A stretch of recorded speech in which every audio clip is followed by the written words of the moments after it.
Depreciation, आपको इसको निकालना है एनुअल डेप्रीशिएशन। और साथ में क्या लिखना है, रेट ऑफ डेप्रीशिएशन, कि रेट ऑफ डेप्रीशिएशन क्या होगा। और हमारा फर्स्ट मेथड है स्ट्रेट लाइन मेथड, यानी कि फिक्स इंस्टॉलमेंट मेथड से हम क्वेश्चन करने वाले हैं। कहता है परचेज करी सेकंड हैंड मशीन 96,000 रुपीज की, 96 की आप मशीन लेके आए और इसके ऊपर आपने खर्चा कर दिया कितने का, 24,000 का। 24,000 इसके ऊपर खर्च हो गए, किस चीज के, गैरेज के और रिपेयर वगैरह के या इंस्टॉलेशन चार्जेस के। यानी आपकी मशीन 96,000 की आई, 24,000 आपने इस पे खर्च कर दिए हैं। कहता है एस्टिमेटेड इसकी लाइफ जो है वो कितने की है, 4 साल की है। और इसकी जो स्क्रैप वैल्यू होगी, जो इसकी वैल्यू मुकदमा निकल के आएगी जिस पे आप इसे बेचोगे, वो बेचोगे 72,000 रुपीज की। तो इस तरह से हमारे पास तीनों चीजें हैं।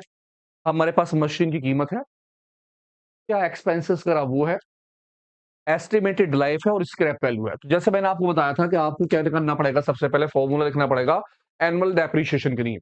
सबसे पहले आप कॉस्ट इस पे लिख लेंगे, जितनी भी एक्सपेंसेस इसमें करेंगे आप इसमें ऐड कर लेंगे, स्क्रैप वैल्यू माइनस कर देंगे और नंबर ऑफ ईयर क्या इसमें क्या कर देंगे डिवाइड, कितने साल तक वो चलेगी। उसके बाद आप निकालेंगे rate of depreciation, annual depreciation जो आपका निकल के आया उसे लिखेंगे मल्टीप्लाई 100 और सारा का सारा जो कॉस्ट निकल के आई है उस सारे की सारी अमाउंट का आप इसमें डिवाइड कर लेंगे। तो अपनी कॉपी पेंसिल लीजिए, आप भी सॉल्व कीजिए और मैं भी करता हूँ। इस तरह से करना है। सबसे पहले इसकी जो वैल्यू है 96,000 की है, 24,000 इस पर खर्च करे गए हैं, तो मैंने सबसे पहले लिख लिया 96,000 मेरी क्या होगा इसकी कॉस्ट।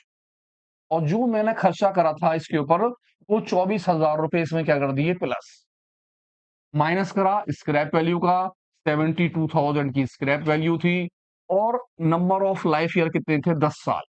अब मैंने टोटल मारा, पहले इन दोनों का टोटल मैंने निकल के आया कितने का, 1,20,000 रुपए।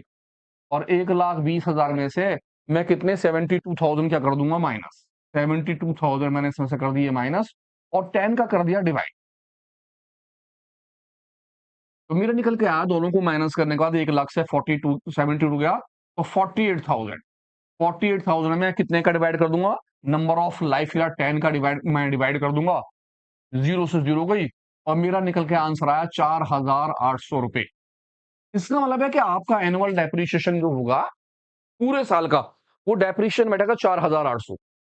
मैंने मशीन की क्या ले ली कॉस्ट, जो इस पर एक्सपेंसेस करा था वो मैंने प्लस कर लिया, इसकी जो स्क्रैप वैल्यू थी वो मैंने इसमें से माइनस कर ली और कितने साल तक वो चलेगी, 10 साल तक, तो मैंने 10 का इसमें डिवाइड कर लिया।